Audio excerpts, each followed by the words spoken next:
Yep. All right. There we go. So we're going to dive into the big question. What is truth? We're going to look at John, a couple verses in John, but John 18:33 to 38 is what that's supposed to say. We're going to look at C.S. Lewis and one of his favorite quotes of, not mine, but one of my favorite quotes of his. We're going to look at the 2 chapters towards the end of the books, and then we'll look at some of these other characters about what does truth look like to them. So, there is a short video to start, although I'm not certain if we can do it. So I put it in. Did we lose Jeremy? I don't know. Nope, there he is. I'm here vocally. Yeah, my internet's been popping in and out all day. I've been dropping off of conference calls, and it's been fun. Anyway, just want to make sure we. I have you on the phone, so I'll be hearing voice. Okay, perfect. So yeah, this first we're gonna kind of try and we've not tried to show something from the internet since the first week. It kind of got dicey, so we're gonna see what happens here. I'm gonna stop share just for a second to make sure that I have the right thing set up. Video up. Oh my. Okay. I have Lane has like a million screens open on his on his computer at one time, and so for me it's like such a. I got things to do. Can't close it. Okay. All right, so it's a short clip, but it's probably something that you have all seen, but I think that it is just a perfect way to start this class. Let's see. Share with computers. All right. So we'll see how this goes. What? Oh. Yeah, let's try. There's the train.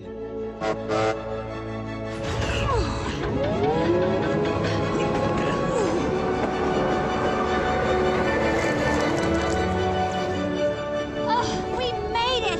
We're finally gonna get home! Oh no, these facts and opinions look so similar. Ah, don't worry about it. Happens all the time.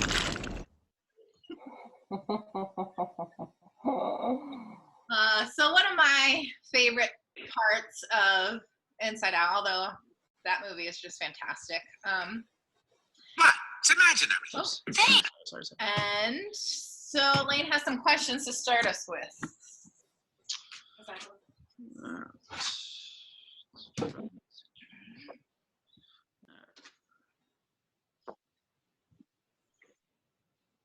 Okay. Keeping that in mind. All right, so thinking about truth, kind of do what we did last week and just I want to open up generally with the first 2 bullet points here. So how do we know truth, or how do we decipher truth from opinions? Those are the 2 I want to hear thoughts on. So what does truth mean to you? And I guess another question might be, what does it mean the same for everybody?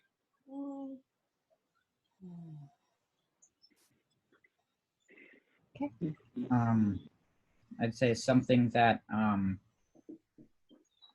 that we know is absolutely correct. Mm. I would say truth is something that can be verified. Yep. Makes sense.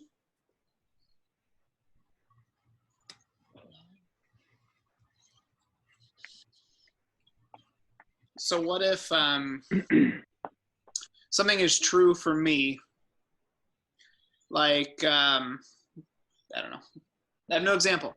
What if something is true for me, but it is not true for you for whatever reason?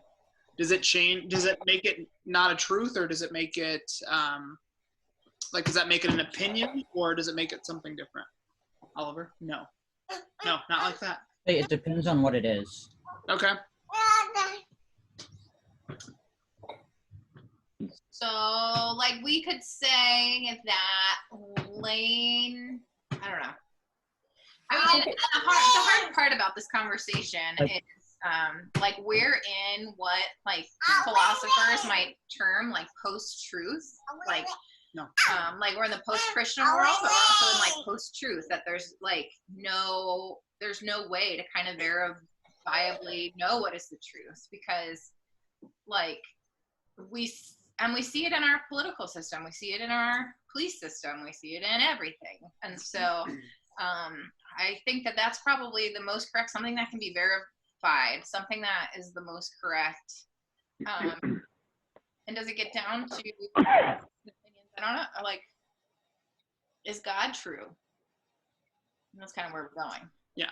It just kind of all depends on your perspective what truth is. I mean, like you mentioned cops, I might say cops are enforce safety. And a black person might not say that. Right. Yep. But it doesn't make either of those things less true necessarily, because it. Right, because it's true for me. Yeah, it's interesting. Yeah, I think it's a dicey question, and something that we'll see a lot as we know reading through this book.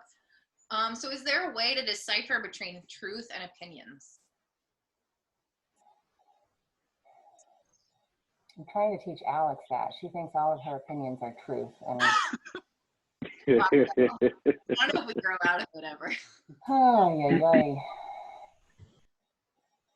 Yeah, it's a hard question.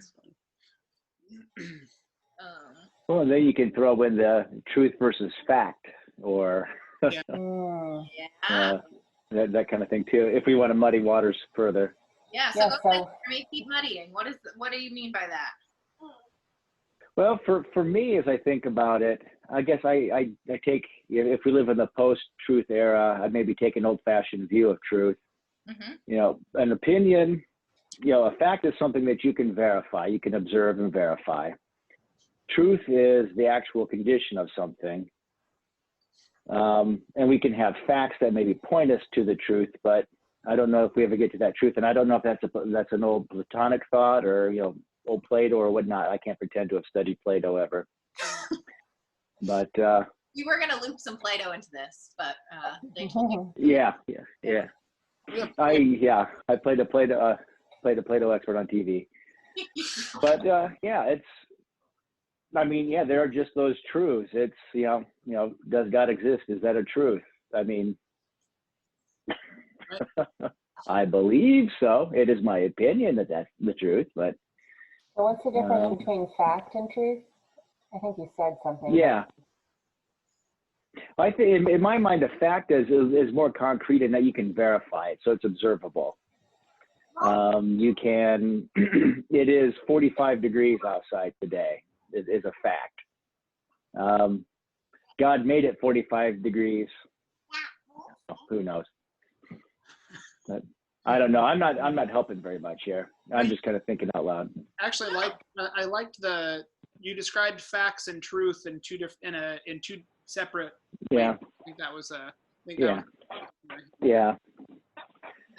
So the truth is out there. The truth in my mind is the actual state of things. So the truth exists. It's just, what is our ability to get to the truth? That's the difficult part. Sounds a lot like a Goblet of Fire. Right? Whoa. There we go. So there is this question: is knowing truth like knowing God? And there's two ways that people might decipher who God is. There's via negativa, which is knowing something for what it is not. So it's like the opposite of what we might do, right? So we might say that God is good, but that's not like the extent of it. Like, is that what I'm trying to say? It's this idea in some ways that, like, as humans, we can't fully quantify what God is because that mystery is so great. So by choosing to use via negativa as a way to explain God's truth, we're able to take things that we know the character of God is not, and then define God through those things. So we could say God is not a human or something like that. God is not cruel. Oliver. And then that would shade No. that would work with what is positive about God. And so do we see Mm-hmm. truth like that through the via negativa side, where we know what is true because we know what is not true? Does that make sense? Mm-hmm.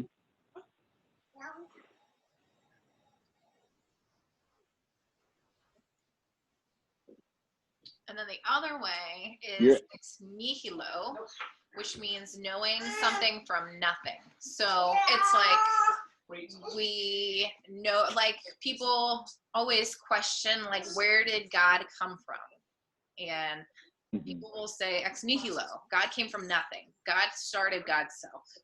And so do we know truth from just nothing, from no fact? And we can say the sky is blue, and that's nothing, so just two different dimensions of, instead of knowing truth as a straightforward thing, do we see it negative, or do we see it compared to nothing? Which I thought was an interesting facet to look at. Any thoughts on that? I can sort of get the via negativa. I'll have to sit and think about ex nihilo a little bit. Yeah. Do you have anything else? Yeah, and that's a hard one for me to wrap my head around. Yeah, that one's kind of weird. That one's more God than true. Please don't throw things. Thank you. Ironically, that actually was dried Play-Doh. So there goes our analogy for the day. Okay. Sorry. That's what happened when we left Play-Doh out, trying to decide if we wanted to use his allegory of the cave. Yeah. He dried up. So via negativa, I think, is an easier thing to grasp. I think that it's hard for us because we shouldn't probably use only one way to encounter truth, because if we only use via negativa, then we're going to run into another series of problems when we try to define something only by what it's not. Because if I tried to describe how I know Anna only by what she's not, at a certain point you would have no idea who I'm actually talking about. So there has to be some quantifiable way, and I think that's what makes ex nihilo so tricky, because it's like the total opposite. It's yeah, like from the ground up. Yeah. Than the bottom down. Yeah, but I think that we use them all probably, and we use other ones too. And I think one of the quotes that kind of went with the via negativa was the idea that we're shooting arrows to try to we're trying to describe God, and we keep shooting arrows at God, but they keep falling short because we're trying to describe God within the confines of what we know in our existence. And that and I think that because we are all human, that shared experience makes that a suitable way to describe that truth that we believe in God. Yeah. But I think it's interesting to look at it from a different perspective too. So yeah. Ready? Mm-hmm. All right, so Lane, go ahead and read us what C.S. Lewis says about Jesus and the truth of Jesus. All right, so C.S. Lewis says, a man who was merely a man and said the sort of things Jesus said would not be a great moral teacher. He would either be a lunatic on the level of a man who says he is a poached egg, or he would be the devil of hell. You must make your choice. Either this man was and is the Son of God, or else a madman or something worse. You can shut him up for a fool. You can spit at him and kill him as a demon, or you can fall at his feet and call him Lord and God. But let us not come with any patronizing nonsense that he was a great human teacher. He has not left that open to us. So I love this. Because, C.S. Lewis's time, this could still be our time, but I think it's that, in a way, it's via negativa that he, if he's not insane and he's not a demon, then he must be something else. And so we will look at exactly what Jesus said. But any thoughts about this quote, which is from Mere Christianity?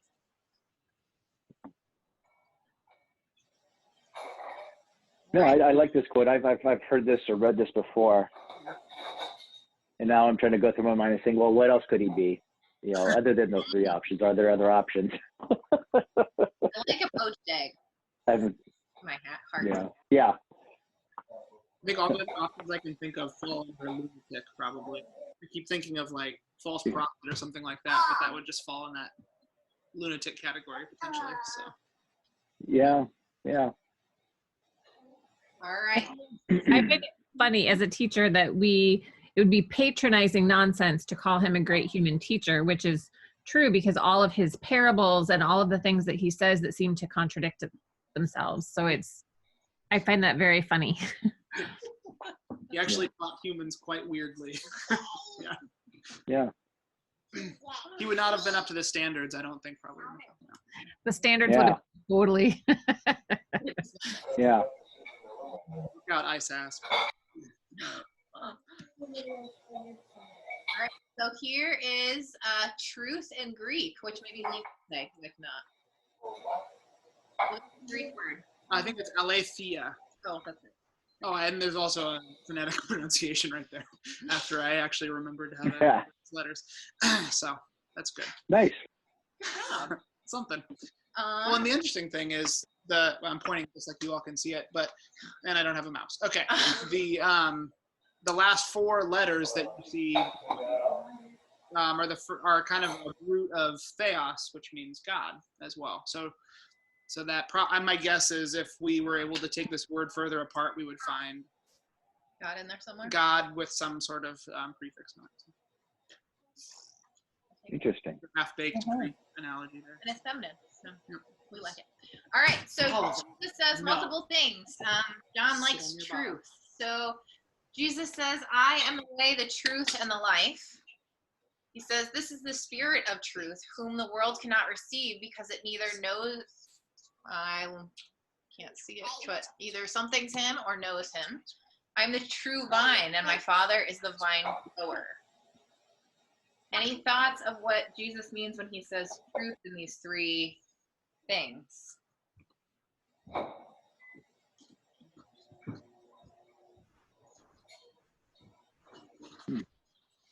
Or this one, when Pilate cannot move your finger, where's your mouse? Oh, when Pilate entered the headquarters again, he summoned Jesus. Oh, and did something. Blaine, help me. You have to. Oh, okay. Anything return. I am trying to get back to this quote, but I'm trying to move it so I can read it. Then Pilate entered the headquarters again and summoned Jesus and asked him, "Are you the king of the Jews?" Jesus answered, "Do you ask this on your own, or did others tell you about me?" Pilate replied, "I am not a Jew, am I? Your own nation and the chief priests have handed you over to me. What have you done?" Jesus answered, "My kingdom is not from this world. If my kingdom were from this world, my followers would be fighting to keep me from being handed over to the Jews. But as it is, my kingdom is not from here." And Pilate asked him, "So are you a king?" And Jesus responded, "You say that I'm a king, for this is what I was born, and this is what I came into the world, to testify to the truth," which I missed. "Anyone who belongs to the truth listens to my voice." And Pilate asked him, "What is truth?" And then the scene switches, so we don't hear what Jesus says in response to it, of course. Classic. So, in Pilate's word, what is the truth that Jesus is trying to say? Well, I think that points to a method that Jesus uses a lot, particularly in the parables, where he makes the people listening to him work for it a little bit. He doesn't just say, "Here's the truth." It's you need to go find the truth, or you need to discover and think about it and work about it. And that's one of the frustrating things about the parables in a lot of cases. It's what the heck does this mean?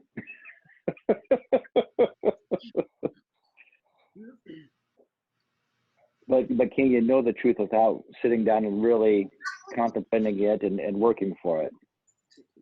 Yeah, so the truth takes work. I don't know.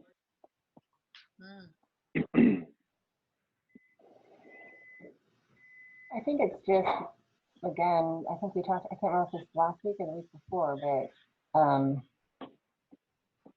there are no words that we would be able to understand. Yeah. I mean, we just don't know. We don't know what he's talking about because he's trying to feed steak to infants. Well, it kind of goes. You okay? Okay. It kind of goes into a little bit kind of what we talked about. Jesus kind of says, well, who do they say that I am?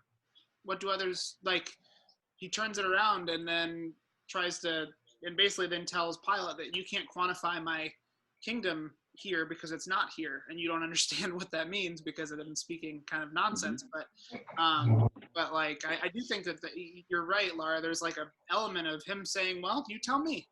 Right.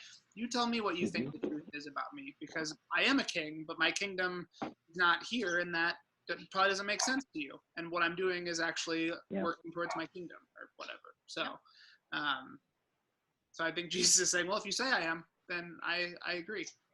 And I think that's not the only time he, I'm going to probably totally step out on a limb here and then fall off of it. I'm trying to think of, I'm not helping you. Thank you. This is how I used to do sermons before seminary. There's other instances where my Lord, I am very Jesus will ask that as a question or restate what somebody says instead of saying who he is. It's very tricky. Jesus likes to not be the one to say it. He says, well, yeah, I guess if you said it, it's true. So, which then comes to the question of our own, in some ways, I think maybe what is our truth? Because in some ways, Pilate's saying, so what is it? Because you're telling me two different things here. And I think Pilate kind of wants it to be that Jesus is a king, and he wants to understand what that means. But it seems like a personal truth. But I think Jesus very rarely never answers a question straightforwardly. He always requires us to think about the answer and to put our circumstances into the answer. Yeah. That's how the parable of the prodigal son came in. Like, what does it take to be in the kingdom of God? He's like, well, there were two sons. Like, okay, that doesn't make any sense. Like, I really want a bulleted list of information here. Yeah. So when we do, well, and I was just going to say, so I've been reading, or listening. I say this every week, the Bible Project. I make fun of Amy whenever she starts a sentence. I was listening to a podcast, and so here I am. But they were talking about the parables, and a lot of Jesus, they were saying a lot of Jesus's method here about being really indirect is that when we're trying to teach or confront, maybe a strong word, if we're trying to impart a truth, I guess, maybe directly, a lot of times the person's defenses go up and they won't be so receptive. But if you take these indirect routes, they don't feel threatened. Their boundaries aren't, or their shields aren't up, and maybe they can kind of sit there and think about it, and then maybe it lands in a week or two. and so I think he chew on process. Yeah. Mm-hmm. Well, we've had this conversation kind of in different ways in the Jeremiah Justice Initiative, where we've talked about, so how do we have a conversation with somebody that disagrees with us? And because what we've realized is kind of like you mentioned, Jeremy, if it's something you don't want to hear, it's pretty easy to just shut it down and say, I forget it, you're attacking me, or I don't want to talk about this. So I do think that Jesus does use kind of an element of, I'm going to take something common between us that we can both agree on, and we're going to start there, and then we're going to build this kind of from the ground up and say, okay, well, you have no idea what it takes to be in the kingdom of God. So I'm going to say, that farmer that lives down the street that has two sons. Well, let me give you an illustration, or something to that effect that doesn't immediately, because we see a few instances where Jesus will told the rich young ruler, and then he was like, all right, well, I can't see ya, and then suddenly that person just is like, that straightforwardness did not work, and it kind of ended the conversation. So he's trying a different approach. That's interesting. So we keep this truth in mind, and we'll turn to Harry Potter. All right. I just want you to hum. Well, I don't know the mouse is. Okay. We're fixing you guys. I'm sorry. Okay. So in chapter 35, there's serum. Veritas serum, probably. Truth serum. Truth serum of Harry Potter and the Goblet of Fire. There's a lot going on, and this is super open-ended. So I'm gonna throw out some topics, and we're just gonna tear at them. So, in my opinion, there's 3 forms in this chapter of absolute truth. We have the death of Cedric Diggory. We have Veritas serum. Yep, and as Moody calls it, Potter's map of Hogwarts. So what happens in the midst of these, what we would call absolute truths? That make sense? Like there's absolute truth that Potter's map saw Barty Crouch. There's absolute truth that the truth serum, like it's a truth serum, so there's absolute truth there. And it's absolutely true that Cedric Diggory comes out dead. So like we'll hear there's a lot of other truths coming out in this, but I found these as like the most black and white in the story. Well, I think the go ahead. You too. I know, every time. Okay, I'll go first this time. All right. I realized this time reading it, and I've probably seen this movie more than the first 3. And this is the 3rd time I've read the book twice, so this is my 3rd time too. So, but I realized it more this time how final Cedric's death was. Like, it wasn't, because in the first 3 books, we were talking about how things aren't really how they appear, and, there's all this magic going on. But this one is like final, like in a sentence. Really fast, yeah. Kills. Yeah, really fast. There was no lead up. Do a big build up to it. It was like one sentence, Avada Kedavra, and it was gone. Yeah. And it just felt so much worse this time. I don't know why. Like, oh yeah, this is for real. Like, and like I don't love the movies because I love the books, and but there's parts of these movies that I just like absolutely love, and I will never get over when Harry gets back and Cedric's dad comes, and like, gosh, it is brutal for me. And it just it makes me lose my mind. So I thought that was just so well done. But yeah, in the books it's just super quick, and there's really no time to process it, because then the story moves on so quickly. Yeah. But is that the first time that we've seen that curse live? Other than the spider. Oh, well, yeah, other than the spider, yeah. Okay. So yeah, I think so. Yeah. Well, we see it kind of with what's-his-face in the beginning of Harry has the dream where Frank, the... Oh, the caretaker? The gardener? Yeah. Are you done with this? Yeah, I mean, and I don't know if we actually see it. There's a flash of green light, and Frank Bryce crumbled. He was dead before he hit the floor. Yeah. So. It just seems like it is kind of a stark, like, she's doing a lot of work to make sure that we understand that this is not something that magic can work around. It's like, it really is one thing that is exactly as it seems, and it's the end. And I think that that's a good, I had never thought about it like that. Just the way it's even written is so different than everything else, just to really put you in that headspace of, this is it, this is final. So yeah, that's a good point. Here, can you finish this, please? Yeah, and even through this, Harry is just, he's having his head is splitting open. His head was about to split open far away. Above his head, he heard a high voice, "Kill the spare." A flash of green light blazed through Harry's eyeballs, and he heard something heavy fall to the ground. The pain in his scar reached to such a pitch that he retched, and then it diminished. So Harry is like not even conscious of what's happening.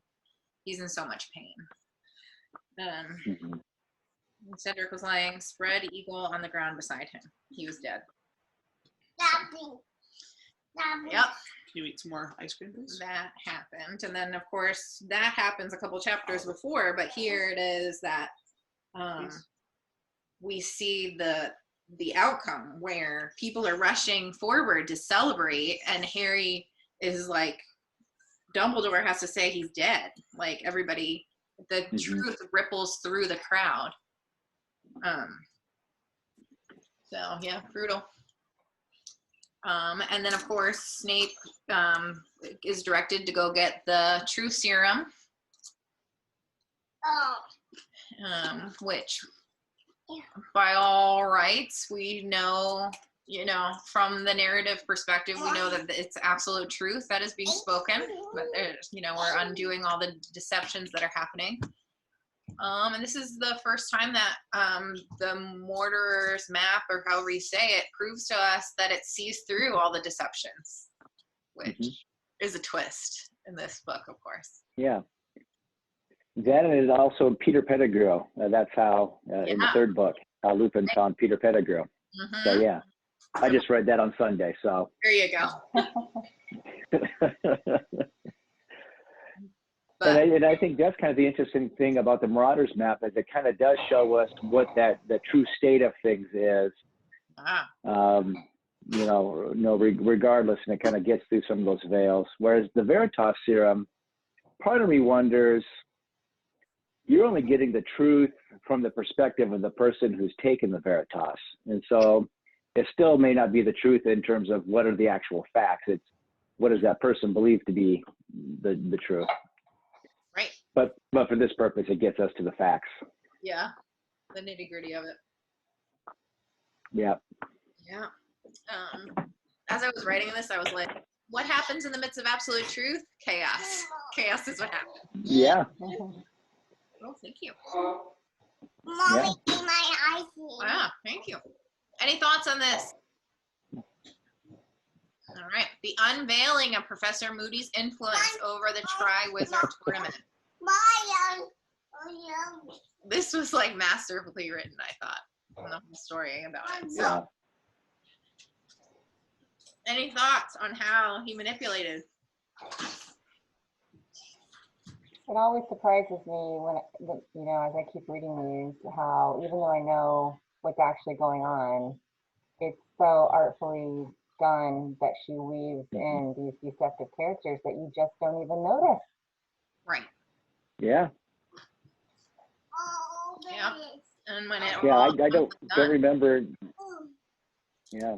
There were no clues or breadcrumbs there until, or at least I'm not smart enough to pick them up if they're there. So. No, I mean, that something's off just because Harry's name is in there. Yeah. That's it. Yeah. It's only until you go back and read it a second time or a third time that you can find the clues, and you're like, oh my gosh, Professor Moody or Barry Crouch completely manipulated the whole entire book. Crazy. Yeah. Yeah. It's a fascinating thing. And Dumbledore's wisdom we hear. This is not Alastor Moody, said Dumbledore quietly. You have never known Alastor Moody. The real Moody would not have removed you from my sight after that happened tonight. The moment he took you, I knew and I followed. That stood out to me too. Huh? That stood out to me too, reading Why? it this time. Why do you think? Because Alastor Moody is such a bizarre character. Even if it's Barty Crouch being Alastor Moody, he's a bizarre character. Or it's Alastor Moody being Alastor Moody. And for Dumbledore to know people as well as he knows them,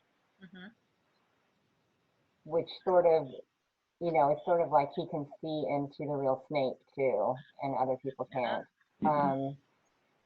For him to know this crazy person that well and to say in that moment of total chaos, oh, this is out of place, just was like, wow, Dumbledore is really wise.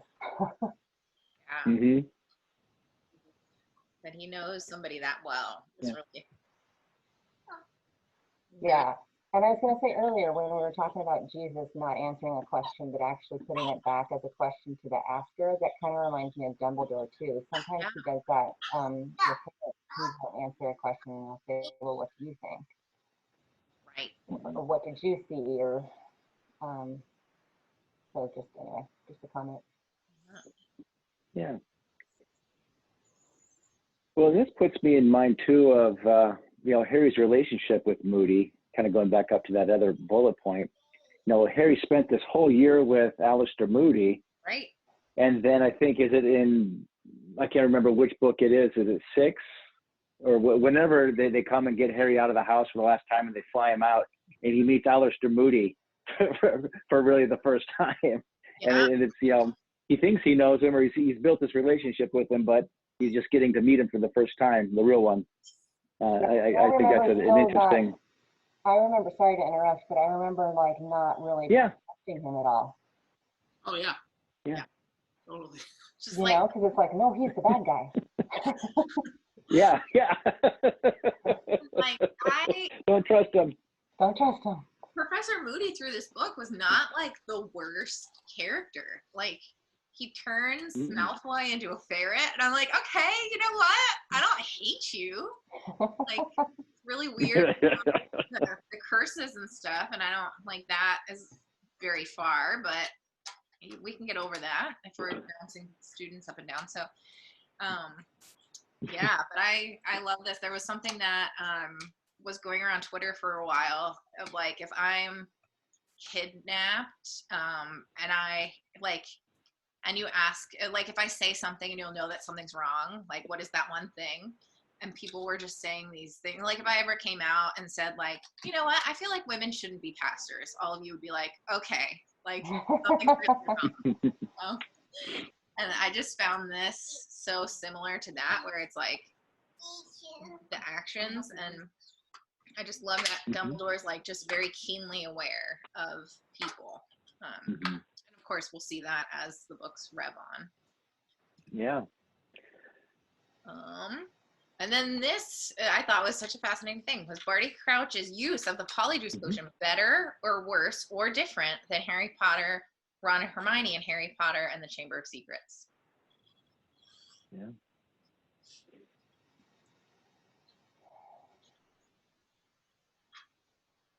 Well, he clearly used it in a way that kept him from being recognized. I mean, they didn't catch the clues that he was not Moody. So he used it very well, very effectively. But I'm not sure that effective means the same as better or worse. Right. Better or worse is not really the words that are right, but you know what you get the gist. Yeah. Well, and it maybe gets back to our conversation last week about intent. I think, was it last week we were talking about evil and intent?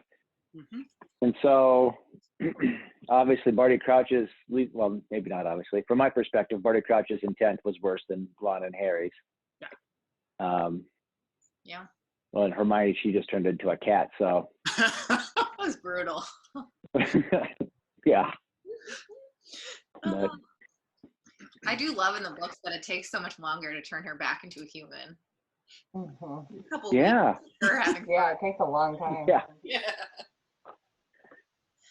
I suppose being a teacher at Hogwarts, you just have to learn that weird things are going to happen and you don't ask questions. But I just can't imagine, Madame Pomfrey not asking questions about Hermione about, okay, what happened? There's a whole lot of unexpected things that happen when you're teaching. It's just, Yeah. I feel nurses in general, school nurses, are just kind of tight-lipped anyway. Yeah. I feel they see a lot of stuff that maybe not turning into kids, but. And by year 4, they just kind of. Did she? Go ahead, Jeremy. Yeah. Go ahead. I was just gonna say, did they go to the teacher's lounge or whatever and just say, "Oh God, guess what Granger did again? She turned herself into a cat." I bet. Yeah. And we're 4 years in. The number of times these 3 have been in the hospital wing and in the teacher's lounge being talked about, I'm sure is quite high. And it is interesting that the potion is so cleverly, like, this is just another example, I think, just of writing style, but it gets mentioned in book 2, and you're like, oh, that's an interesting thing that is very powerful. And then 2 books later, you're like, oh, wow, that was the entire premise of this book was based around the fact that if we happen to understand a very small detail of needing to take this all the time and it tastes gross, we might understand that his little flask was something, it's just, it's amazing to me that that was so built into this, that we read it and kept going. She told us over and over again, and we just, there's a couple times through these couple chapters that I was like, oh yeah, that was back there. And of course, like, this story of the Polyjuice Potion goes all the way back to the not the Triwizard Tournament, the Quidditch World Cup, which is where we see kind of the first situations of it. So, all right, next chapter, the Parting of Ways. Go ahead, Lane. All right. So this is in the hospital wing with Fudge and Dumbledore.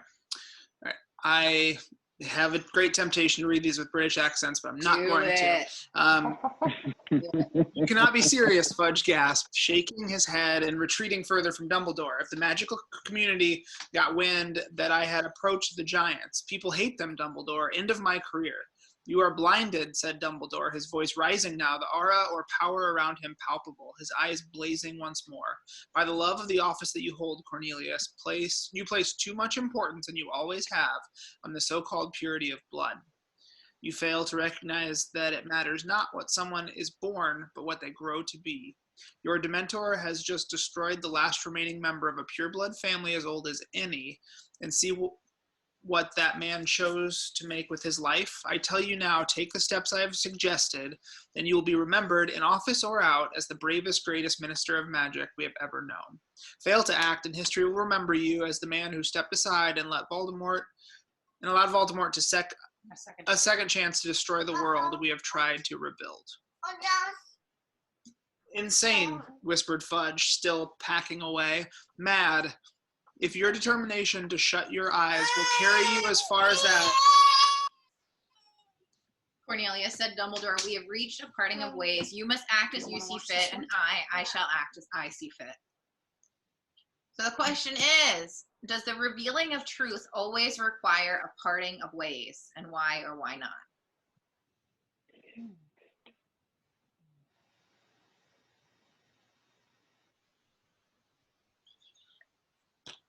Well, I think here revealing the truth requires a choice. You accept it or you don't accept it. And I suppose if you truly accept the truth and somebody truly rejects the truth, I guess you do have a parting of ways of sorts, at least. Yep. I don't know.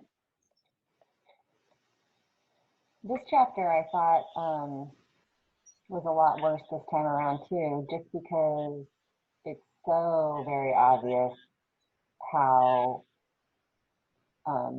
blind the Ministry of Magic was to the truth, I guess, and how much they could have stopped and didn't. And given our situation right now, it really hit home. I saw a lot of people saying that the coronavirus is like Voldemort coming back with the Ministry of Magic. So a lot of people drew that conclusion. Yeah, it really hit me.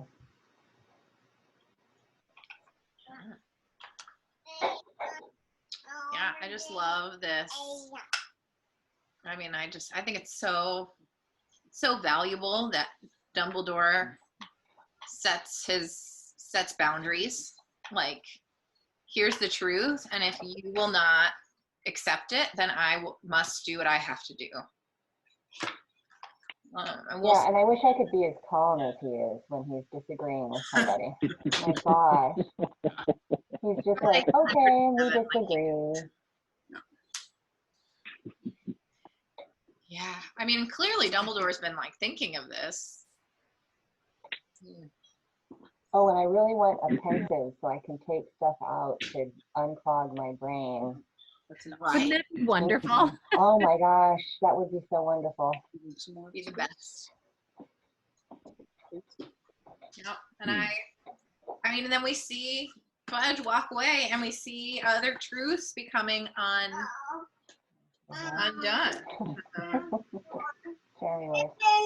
There's just such a huge unraveling in this. This is really kind of a turn point, a hinge point for the rest of the series. It is, and you don't really realize it until you know what's going to happen. So there's other characters, of course, in this story. Rita Skeeter and her style of news, true or false? Remind you of anything? No kidding. She's something. I do believe that she was based on a true character in J.K. Rowling's life.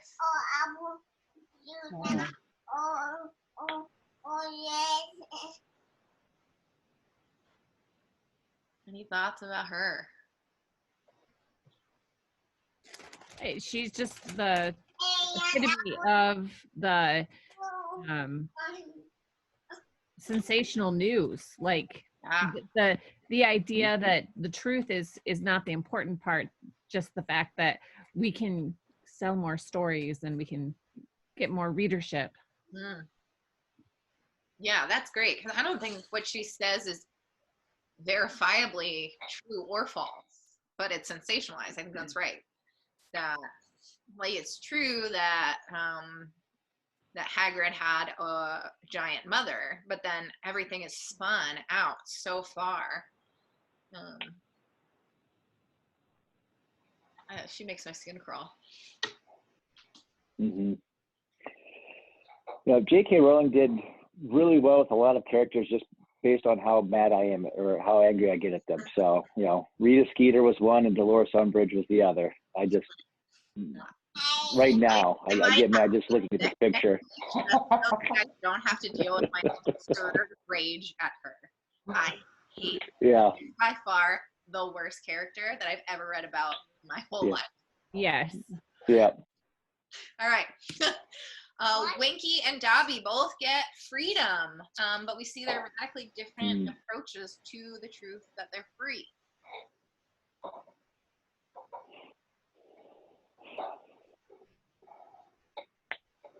Yeah, I still totally don't understand house elves. I just think they are so weird.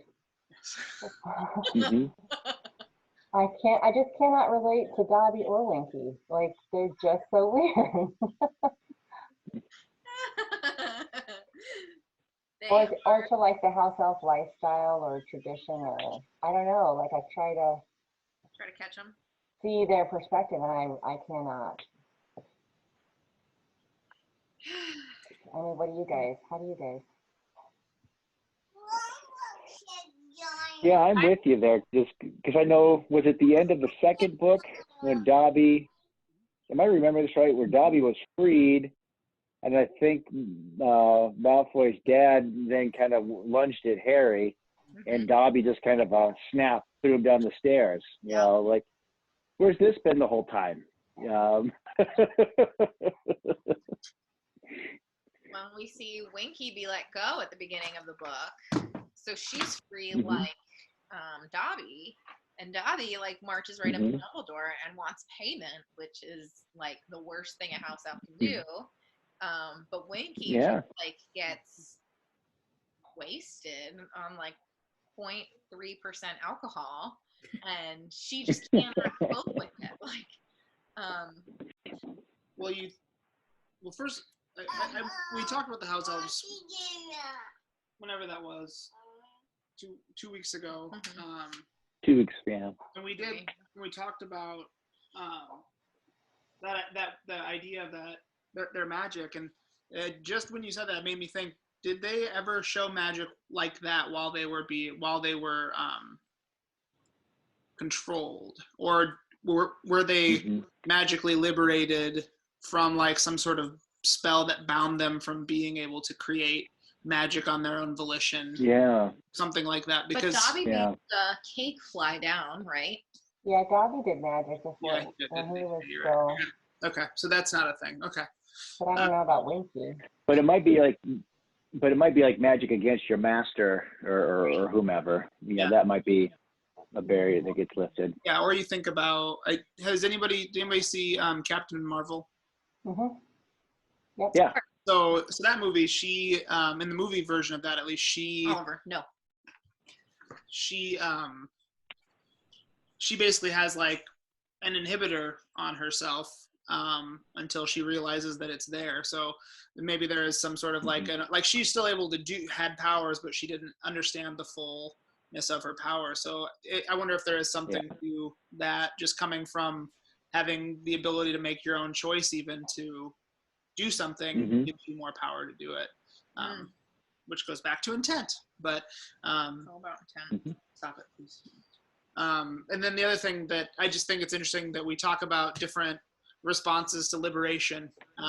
There's just think about the history of our country, the history of our world. There's a number of different responses, and what truth comes from that I think is interesting, because you think about even after the Civil War, when slaves were freed and many of them stayed in their on their plantations and continue to work as sharecroppers or for basically nothing, because that's all they knew, or they didn't have any money to go anywhere else anyway.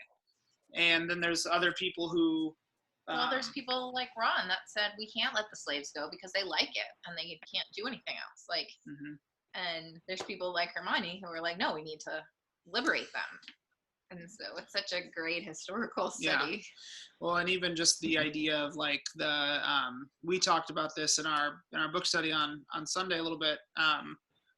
The introduction of new alcohols to the native indigenous peoples of America led to a stigma that they carry still today, that they're all drunks, but the reality is they'd never been exposed to some of that happened during the trading that happened from goods that were brought from Europe. And you see that like a similar thing with Winky getting, just having access to something that they didn't have access to before, and suddenly they're not understanding the consequences of what's happening. So I do think it's just a really interesting some maybe caricature picture of like responses to liberation, but I think that those truths that they're both telling are both truths that other humans probably can resonate with too, which is yeah. Well, and we talked about the Israelites. Winky would be the Israelites after. The Wonders. There you go. Yeah. She's gone. She Drunk. She made that wine. Fell asleep. It's butterbeer, right? Yeah. All right. So we have Mad Eye Moody. Throughout the book, we see the unforgivable curses. We have Harry's influence, but we see it all backhandedness. So the character of Moody in this book, not true Moody, but working with alternative motives. Any thought about truth from his perspective, or what he's working for?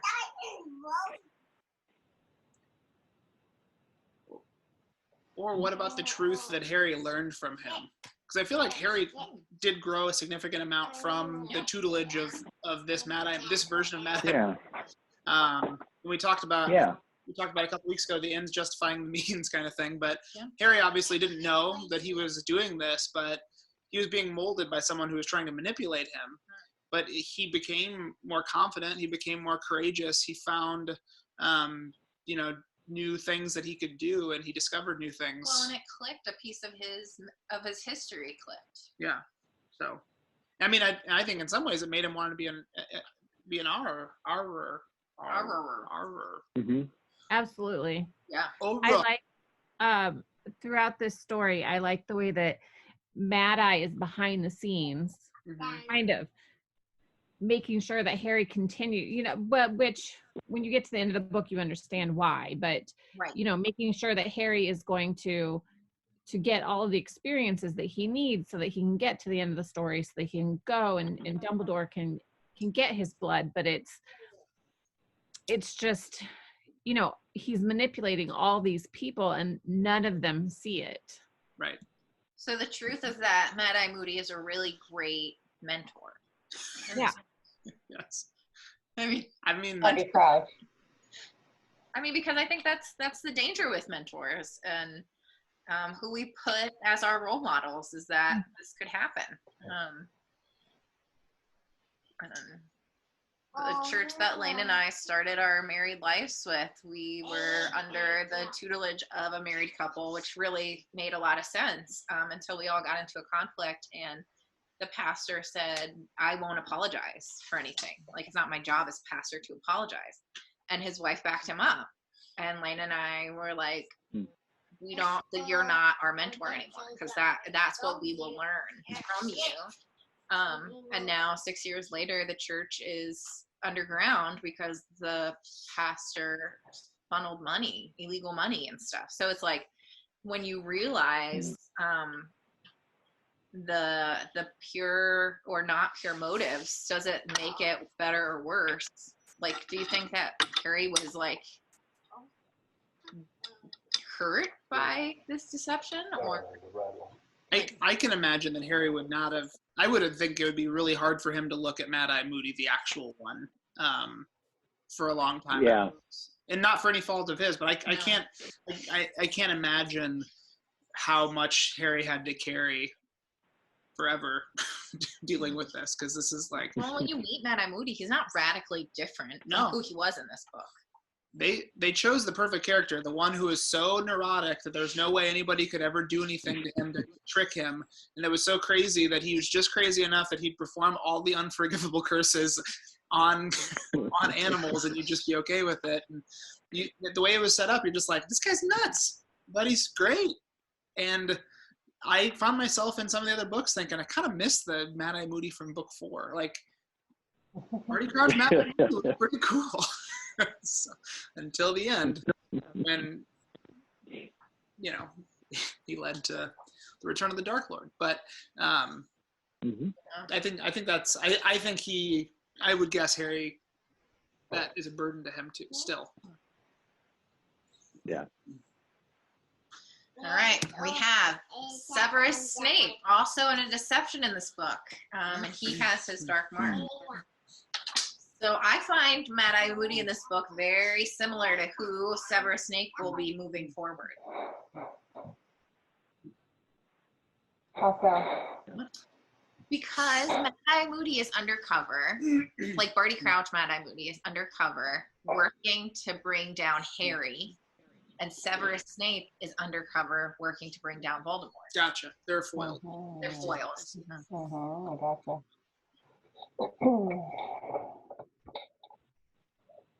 I was surprised because I had forgotten that Snape shows everybody his dark mark in the last chapter. Yeah. Yeah. So, and it was sort of in a fit of anger, but it was still surprising to me that he outed himself. Mm-hmm. I had forgotten that part. Yep.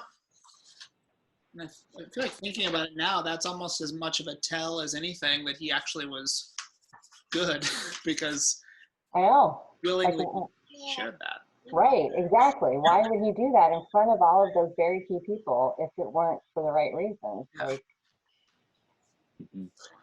yeah, it's so interesting. I think his perspective on page 713, Severus, you know what I ask of you. If you're ready, if you're prepared, I am. Then good luck. And then he goes. And it's just like the depth of his deception is by far like one of the best storylines of this whole series. The foreshadowing is just amazing. It blows my mind. Tell us more about that, Michelle. I'm so interested. Well, just because what Dumbledore is talking about doesn't even happen. What book are we on? Are we on book 4 or 5? 4. 4 doesn't even happen until we get to book 6, and so it takes. I'm right? It takes until 6, because what he's talking about is what Dumbledore is talking about is his own death, and he's like, okay, well, this is what I've asked you to do. Are you ready to do this? Like, well, I think at this point, it's not about Dumbledore's death because Dumbledore isn't actively dying yet. Like we see that in the beginning of 6, but it's just basically go back to the murderous demon, and proclaim your loyalty, and whatever that means, your loyalty to him will supersede loyalty to me in a way. Because I also thought about Dumbledore's death too. It's kind of like he knows that's where it's going, and that I mean, it's in that scene when what you just read, I was reminded of when Snape killed Dumbledore. Yeah.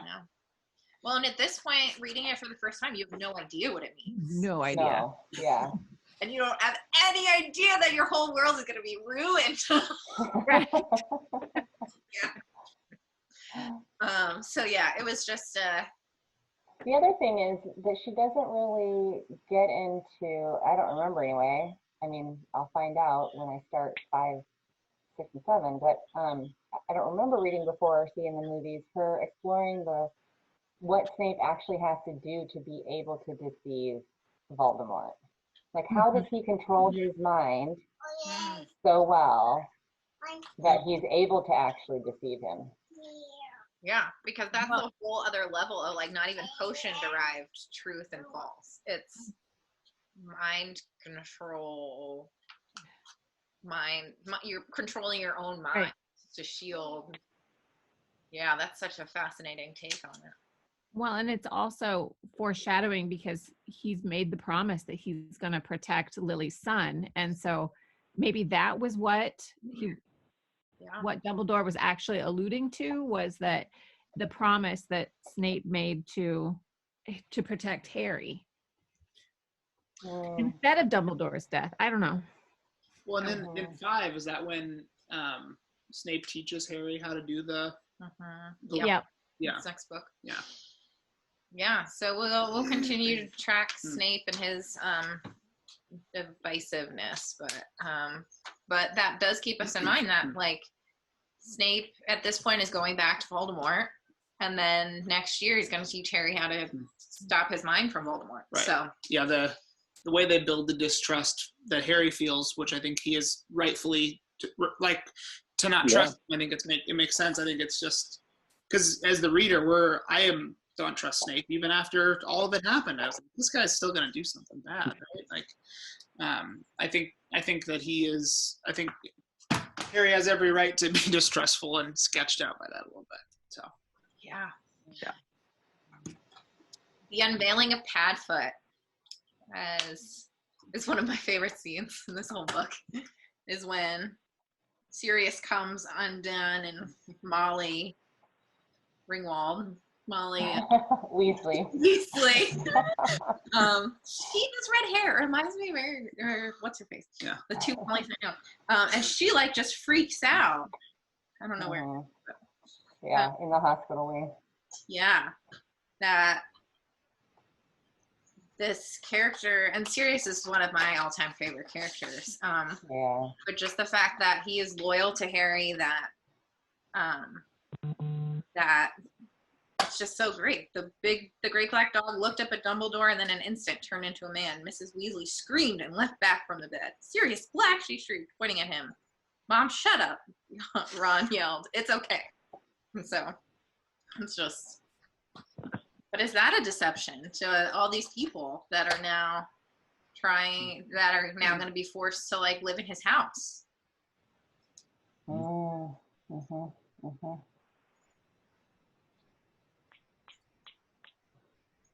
You know, I mean, it might have been a relief.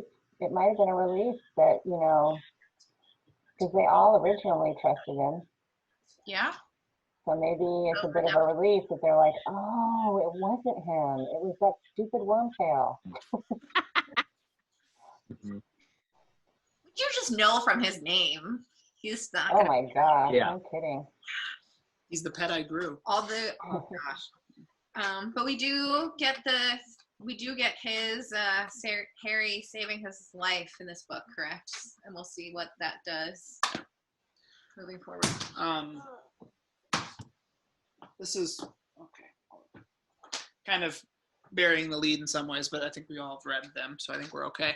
I am just kind of thinking about the escalations of proximity of death to the people that Harry knows.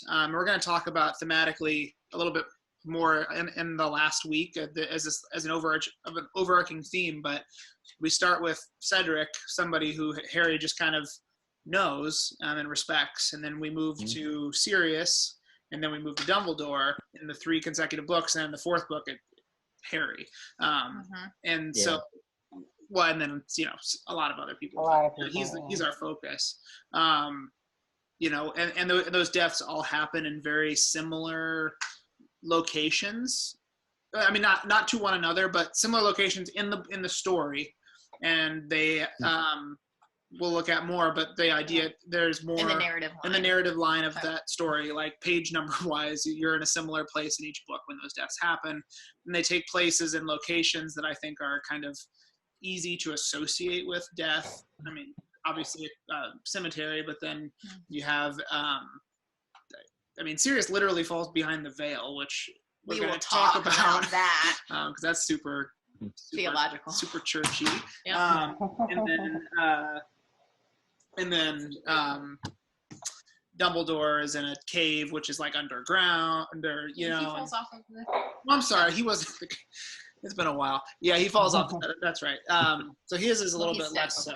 But and then Harry happens in the forest. But there's just kind of interesting thing to kind of track as I'm thinking about thematically is how she doesn't throw us completely into like dealing with the death of a character we care a ton about, but I don't know. During the movie, at the age that I was when I first saw that movie, I cared a lot about Cedric Diggory. He was very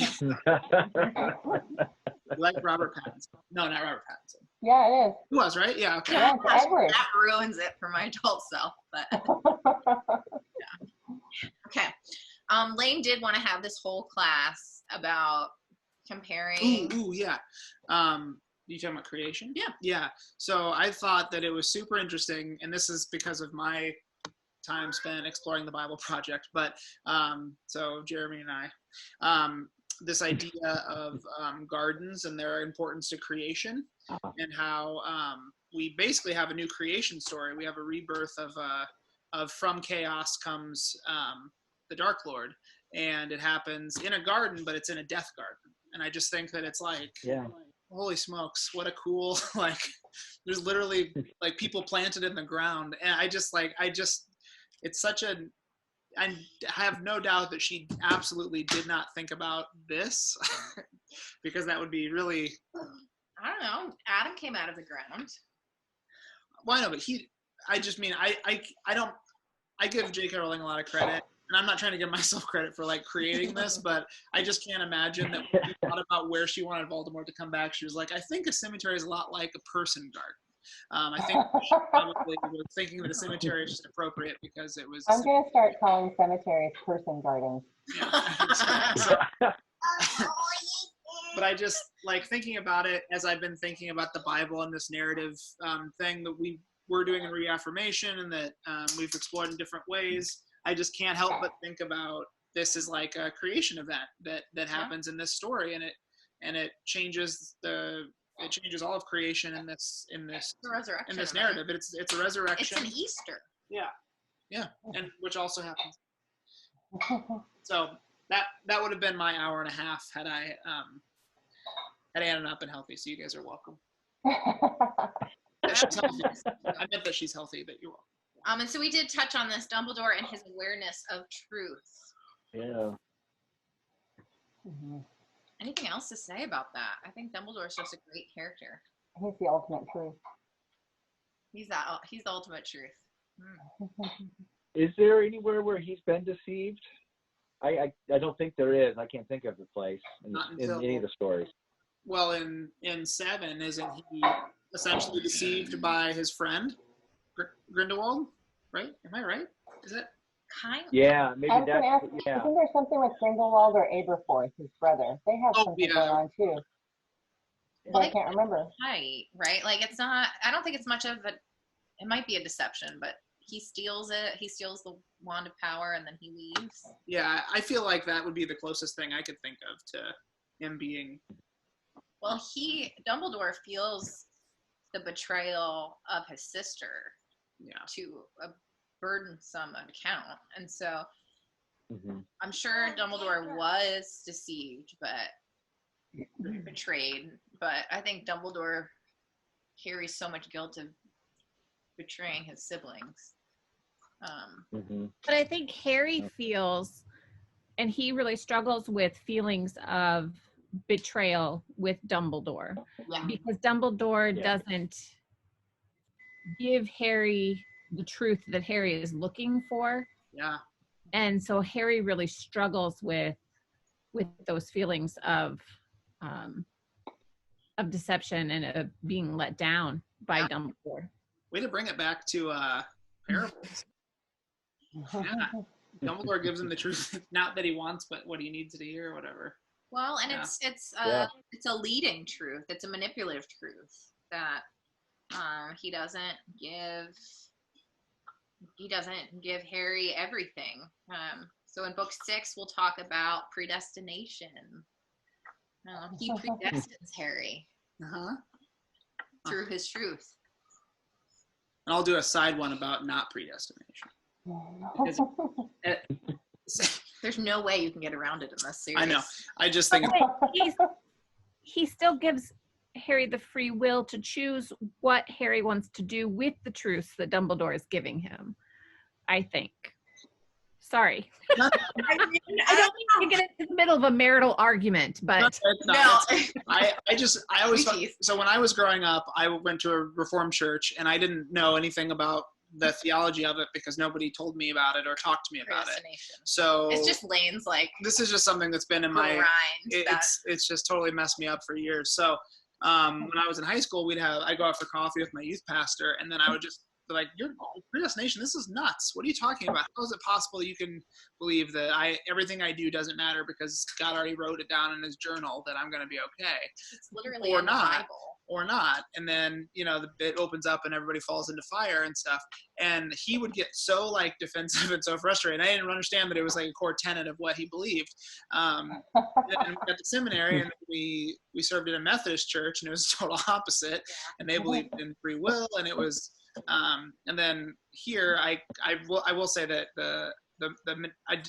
I took the new membership class with Sam and it really helped me. He did a great job. The way that he frames predestination and free will kind of happening together, as Michelle has alluded to just now about the free will within the predestination, I think is really compelling. So I'm doing better, but in those classes, I raged against Sam quietly until he won. But as he does. So I think predestination is interesting. That's it. Harry's dreams we start seeing in vivid color. Are they true or are they false?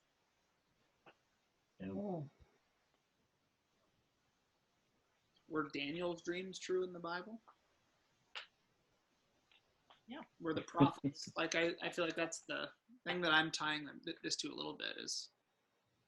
Yeah.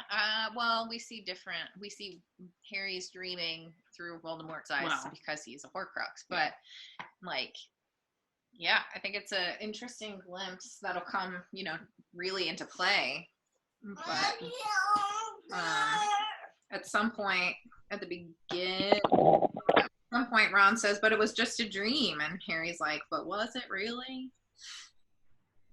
I think the answer to this one is more or less a yes, because it's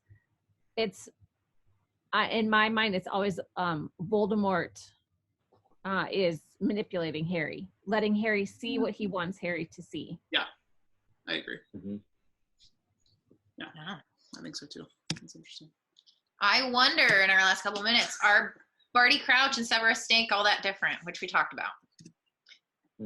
What does good and evil have to do with truth? We'll touch on this more. Yeah. How much of truth as a concept in Harry Potter and the Goblet of Fire will influence the rest of the series, like we talked about? I'll just read them all. And then, of course, one of the very best lines in the whole series. Remember, Cedric, remember, if the time should come when you have to make a choice between what is right and what is easy, remember what happened to a boy who was good and brave and kind because he strayed across the path of Lord Voldemort. Remember, Cedric Diggory. So I wonder, is truth right or is truth easy? Anybody want to take a bat at it? Any of those questions? Well, I don't think it's easy. No. No, truth is not always easy. No. Truth is doing what is right. Uh-huh.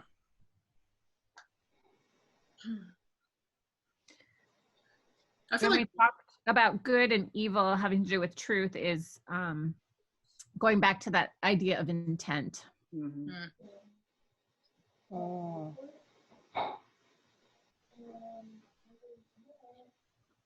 Well, to kind of wrap this up, we will touch more on this, but we'll read the Order of the Phoenix, and we're going to tie up the last 3 weeks. So we're not going to leave like evil and truth yet, because Connie Neal says this: the Christian themes most prominent in Harry Potter and the Order of the Phoenix are the need for truth and the courage to stand against oppression, and no, you read this. Okay. Oppression and tyranny, and the power of spiritual warfare that must be practiced and not just understood in theory. The strategy on the part of evil to pretend that evil does not exist. The danger of officials, whether political or religious, seeking to rule over people rather than empowering them. The power of love that alone can defeat evil. So there's our topics for next week. We're going to tie up the last 3 weeks through oppression and justice and evil and truth. And then book 6, we'll talk about predestination. And book 7, we'll talk about resurrection. So. I love this quote. Thank you. Yeah, this is a good one. It's a good one. Yeah. So I will make sure that we put it up on, Lane will put it up at the end of the listening of this, and then we'll make sure we put it up on the Facebook post next week so we can kind of chew on it. But we'll probably just take each one of those sentences and kind of talk through it. So I think it's really, really a great nugget. And we're going to talk about the veil. We're going to talk about the veil. So, yeah. And the brains. There's a lot of cool things. All right, Lane, will you pray us out? Yeah. Is there any prayer requests anybody wants to add to the pile? Doesn't sound very appealing when I said add it to the pile, but all right, let's just pray. God, thank you for this group. Thank you for this conversation. Thank you for such creative and wonderful ways that we can all express and explore our faith, and ways that you express your love to us through other people's art. Please continue to be with all of those who are ill, be with the medical first responders, with our sanitation workers, our delivery people, our grocery people, all the people who keep our lives moving, and just continue to be with us as we figure out when the right time is to begin working towards seeing each other again. And we just pray a blessing over this group and this week and this weekend, and bring us back safely next Wednesday. In Jesus' name, amen. Amen. Thank you all very much. We will see Thank you. Yeah, thank you. Good to see you. Seeing you. Good seeing you guys. Bye. Bye.